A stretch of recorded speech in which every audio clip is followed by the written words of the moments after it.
informasi mancanegara akan kami hadirkan untuk Anda. Kita ikuti informasi pertama. Pemirsa, ratusan keluarga jemaah ramai memadati ruas jalan saat menjemput kedatangan para jemaah haji. Tangis haru pecah saat keluarga bertemu jemaah haji.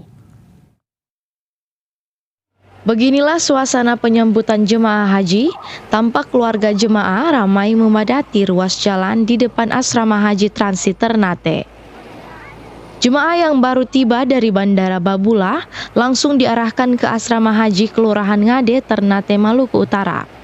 Terpantau keluarga jemaah rela menunggu sejak pagi hari demi bisa bertemu dengan jemaah haji yang baru saja tiba. Suasana pun penuh haru saat keluarga dan jemaah haji ini bertemu. Dan sebanyak 491 jemaah haji, namun 2 jemaah diantara meninggal dunia. Ya, khusus untuk kloter 11 jamaah itu ada 2 orang yang meninggal.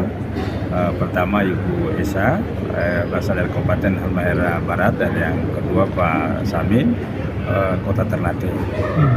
Untuk Ibu Esa itu meninggalnya sebelum ibadah haji dan karena ibadahnya dibadalkan haji, karena kebetulan saya pada saat yang sama ada di Makassar itu dan akan terus mengawal pada waktu itu. Sedangkan untuk Kota Ternate, Pak Samin itu meninggal setelah haji. Jemaah haji Maluku Utara terbagi dalam 2 kloter.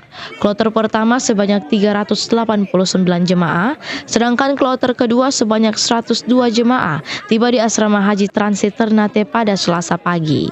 Dari Maluku Utara, Opik Syarifuddin melaporkan untuk Kawanwa TV.